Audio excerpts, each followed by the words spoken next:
Students, आज हम करेंगे चैप्टर नंबर 19। इसके क्वेश्चंस शॉर्ट क्वेश्चंस हैं। तो आज का जो पहला क्वेश्चन है वो है what are the measurements on which the two observers in relative motion will always agree upon. तो हमारे पास अगर हम दो ऑब्जर्वर हैं वो रिलेटिव मोशन में हैं, तो ऐसी क्या सूरत हो कि दोनों जो हैं वो किसी भी दो बातों के ऊपर मुत्तफिक हो सकें। तो ये असल में बात कर रहा है थ्योरी ऑफ रिलेटिविटी के हवाले से। पहले तो हम समझते हैं थ्योरी ऑफ रिलेटिविटी के बारे में। हमारे पास एक होती है इनर्शियल फ्रेम ऑफ रेफरेंस।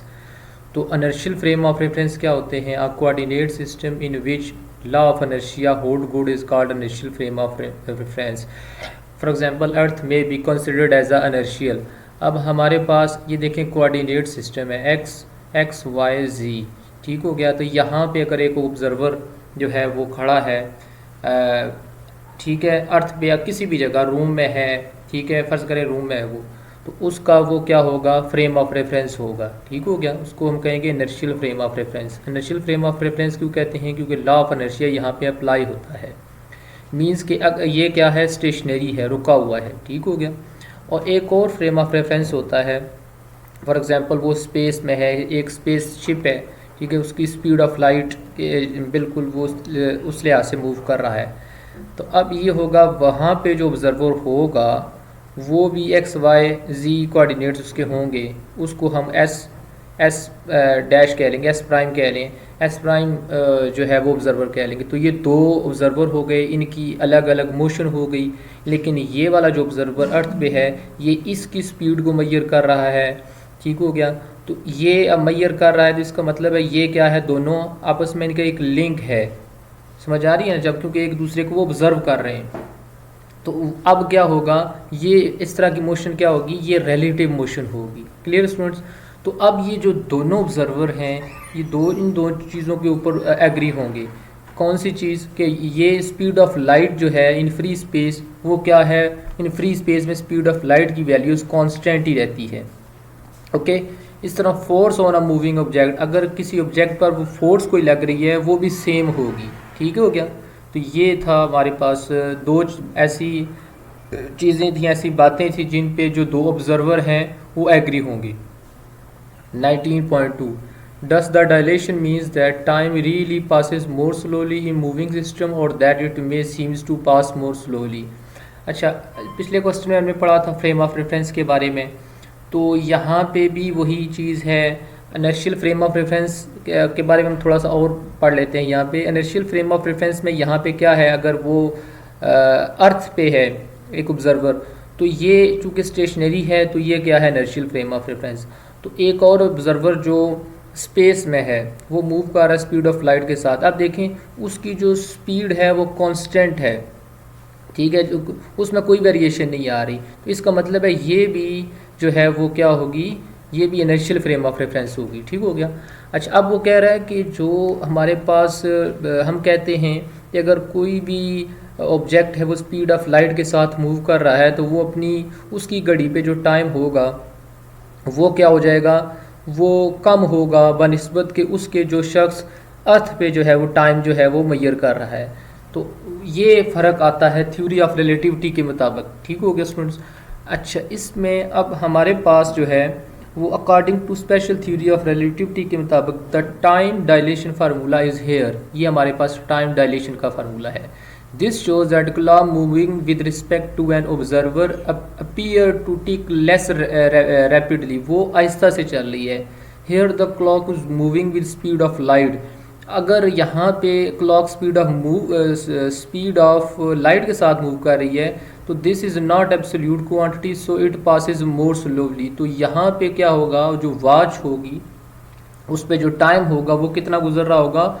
आहिस्ता के साथ गुजर रहा होगा। 19.3 If you are moving in a spaceship at a very high speed relative to the earth, वो कह रहा है कि अगर आपकी बात कर रहा है, ये नहीं कि हम स्पेसशिप पे जाएंगे, लेकिन वो एग्जांपल दे रहा है कि फ़र्ज़ करें अगर आप स्पेसशिप में जाते हैं और हाई स्पीड के साथ जाते हैं relative to earth. Relative to the earth का मतलब क्या है? एक ऑब्जर्वर अर्थ पे बैठा हुआ है, आपका कोई भाई है जो भी है, वो क्या कर रहा है कि वो ऑब्ज़र्व कर रहा है आपकी जो है वो स्पीड को। अच्छा जी, तो इसको कहते हैं रिलेटिव टू द अर्थ। ठीक हो गया, मुतल्लका अर्थ से मुतल्लक। Would you notice a difference, क्या आपने ये डिफरेंस फील किया है इन योर पल्स रेट, कि आपकी जो पल्स रेट है, ये जो कलाई है यहाँ पे जो नब्ज़ होती है, इसको आपने महसूस किया है? तो उसमें क्या आपने फ़र्क फील किया है? इन the pulse rate of people on earth. अब जो अर्थ पे जो आपका बाह्य जो रिलेटिव है, उसकी जो पल्स रेट है उस पर क्या असर पड़ा है, तो वो हम देखते हैं। If we are moving in a spaceship at a very high speed, अगर हम स्पेसशिप में फ़र्ज़ करें और हाई स्पीड के साथ मूव कर रहे हैं, we will feel no change in the pulse rate. हम अपनी जो पल्स रेट है, ये जो कलाई है यहाँ पे जो पल्स रेट होती है, यहाँ पे हम कोई भी अपना चेंज फील नहीं करेंगे, as there is no relative motion, क्योंकि हमारे पास कोई रिलेटिव मोशन ही नहीं है। रिलेटिव मोशन का मतलब है कि हम स्पेसशिप में बैठे हुए ना, तो हम सिर्फ अकेले खुद ही अपनी जो है वो क्या कर रहे हैं, वो अपनी नब्ज़ का मुआयना कर रहे हैं, चेक कर रहे हैं। तो अगर तो हमें कोई अर्थ वाला देखता या महसूस कर सकता किसी हद तक, तो और बात थी। इसलिए यहाँ पे सिर्फ हम हैं और नो रिलेटिव मोशन है, वो कोई मतलब हमसे तलका नहीं है, तो हमारे पास क्या है, वो पल्स रेट में कोई चेंज नहीं आएगा। हमें ये पता है कि ये जो है टाइम डायलेशन का जो है वो फार्मूला है। When the space is moving with very high speed, अगर वो स्पेस जिसमें बैठे हुए हैं वो बहुत ही हाई स्पीड के साथ मूव कर रहा है with respect to the people on earth, अब क्या रिलेटिव मोशन आ गई है कि अगर जो अर्थ पे आपका बाह्य जो भी है कोई बंदा है वो अर्थ पे है, उस लिहाज से आप रिलेटिव मोशन आ गया। अब क्या होगा, the pulse rate of the people on earth will be slower. अब जो पल्स रेट होगा, जो आपका बाई है, जो लोग हैं अर्थ पे, विल बी स्लोअर, उसका क्या होगा, कम होगा, as measured by S in spaceship. अगर हम वो पल्स रेट हम कहाँ पे मैयर करें, स्पेसशिप के ऊपर मैयर करें, तो आपका पल्स रेट क्या है, स्लो चल रहा है। अच्छा जी, 19.4 if the speed of light were infinite, वो एक लामहदूद स्पीड ऑफ लाइट है। अगर वैसे स्पीड ऑफ लाइट लामहदूद हो नहीं सकती, वो कह रहा है इफ़, फ़र्ज़ करें। अच्छा जी, चलें मान लिया जी, फ़र्ज़ कर लेते हैं। What would be the equation of special theory of relativity reduce to, तो हमारे पास जो थ्योरी ऑफ रिलेटिविटी है उसकी इक्वेशन कैसे बनेगी, उसको ज़रा हल करें। अच्छा जी, इक्वेशन ऑफ टाइम डायलेशन हमारे पास क्या होता है, T is equal to T not over √1 minus V square over C square होता है। ठीक है, अगर स्पीड ऑफ लाइट को इन्फिनिटी कह दिया हमने, क्या कर दिया, इनफाइनाइट हो गई, लामहदूद हो गई। अब यहाँ पे सी की वैल्यू इन्फिनिट पुट कर दें। अब आपको पता है कि जब भी डिनोमिनेटर जो है वो इन्फिनिटी में आ जाए तो पूरी टर्म को क्या कर देता है, ज़ीरो। ये ज़ीरो होगी 1, और 1 का √1 ही होता है, तो T is equal to T naught आ, ठीक हो गया। इसी तरह इक्वेशन ऑफ लेंथ जो है, लेंथ कॉन्ट्रैक्शन में हमारे पास देखें तो ये टर्म क्या हो जाएगी, ज़ीरो, और 1 का √1 होता है, L is equal to L naught आ जाएगा। क्लियर हो गया। इसी तरह इक्वेशन ऑफ मैस वेरिएशन में क्या होता है, M is equal to M not over 1 minus V square over C square.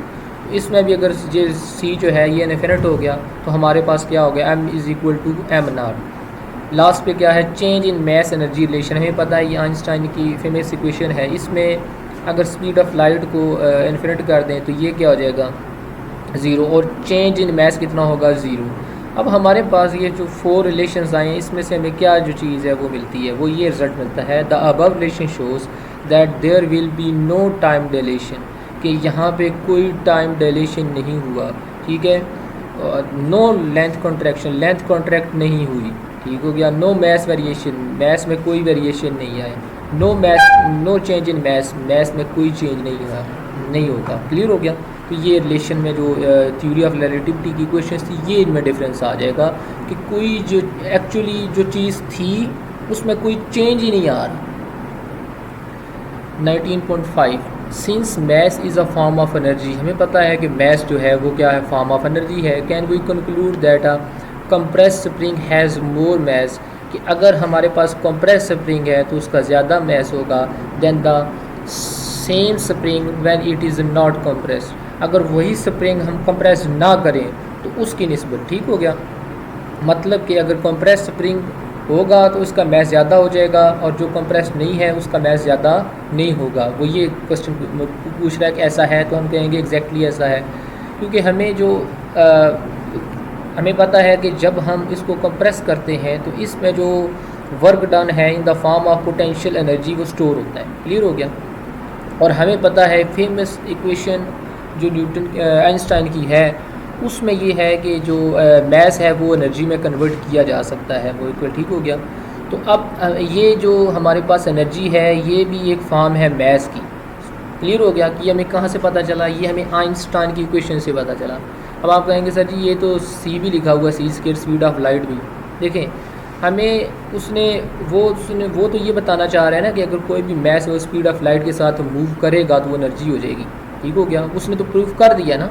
लेकिन हम इससे सिर्फ एक चीज़ डिराइव कर रहे हैं, वो ये डिराइव कर रहे हैं कि मैस भी एनर्जी में चेंज हो सकता है और एनर्जी मैस में चेंज हो सकती है। हमें सिर्फ ये डिराइव करना है। ठीक है, हमें सिर्फ ये अखज़ करना है और इसके ऊपर अप्लाई करना है कि ऐसा होता है, यानी कि जो इंक्रीज़ इन एनर्जी होगी विल कॉज ऑफ चेंज और इंक्रीज़ ऑफ मैस होगा। स्टूडेंट्स उम्मीद है कि आपको हमारी वीडियो पसंद आई होगी। थैंक्स। अगर कोई भी क्वेश्चन है तो कमेंट की सूरत में ज़रूर मेंशन कीजिएगा। थैंक्स।